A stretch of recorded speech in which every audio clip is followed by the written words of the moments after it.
Να μην γράφετε τίποτα από ό,τι λένε οι συνάδελφοι και διακόπτουν. Παρακαλώ πάρα πολύ. Το θέμα του προσωπικού είναι πάρα πολύ σοβαρή υπόθεση. Θα το καταργήσουμε. Θα το καταργήσουμε. Σε όλους σας όμως το καταργήσουμε. Σας παρακαλώ πολύ. Αναφέρθηκε ο κύριος Σκουλάκης. Ευχαριστώ κύριε Πρόεδρε. Γνωρίζετε, κύριε Πρόεδρε, κύριοι συνάδελφοι, γνωρίζετε. Αν έχετε σκοπό να διαταράσετε την ηρεμία της αυτούς, κάνετε πολύ μεγάλο λάθος. Κύριε Δραγασάκη, έχετε καταστεί μόνιμους διακοψίας. Σας παρακαλώ πάρα πολύ. Βεβαίως.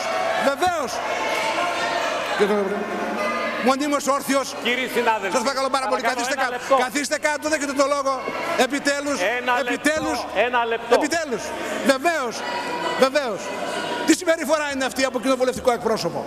Είναι συμπεριφορά αυτή? Ζητάει το λόγο προσωπικού. Υπάρχει πιο σημαντικότερο από αυτό? Να μην δώσω το λόγο? Κύριε Πρόεδρε. Κύριε Παγωτόπουλε, μιλήστε παρακαλώ πάρα πολύ. Κύριε να μην Πρόεδρε, γράφετε τίποτα αυτά που λέγει ο Δραγασάκης. Κύριε Πρόεδρε, καμία παρέμβαση. Κύριε Πρόεδρε, έχετε διαπιστώσει ότι ουδέποτε διανοήθηκα να διακόψω συνάδελφο μέσα στο Κοινοβούλιο. Κάθομαι, είτε βρίσκομαι εντός είτε εκτός αιθούσης και τους ακούω με ευλάβεια και με υπομονή. Έλαβα το λόγο γιατί νομίζω ότι αδίκως συγχύστηκε ο καλός και έγκριτος συνάδελφος κύριος Σκουλάκης. Εγώ έκανα μια πολιτική κρίση που δεν διστάζω να την επαναλάβω και η κρίση μου αυτή ακολούθησε την εκτόξευση απαράδεκτων κατηγοριών σε βάρος του Πρωθυπουργού Κώστα Καραμανλή περί συμμαχίας με συμφέροντα. Είπα και επαναλαμβάνω και δεν ανακαλώ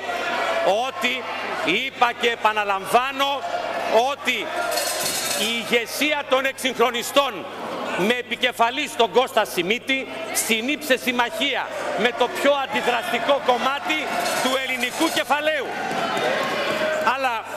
Αλλά για να το λήξουμε το θέμα, να το τελειώσουμε το θέμα,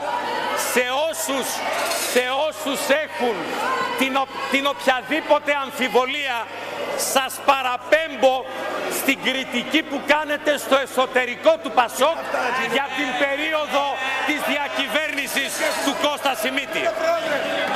Αυτό να τελειώνουμε. Εσείς τα λέτε για την περίοδο Σιμίτη και τώρα ερχόσαστε να μας ελέγξετε. Εσείς τα λέτε για την περίοδο Σιμίτη.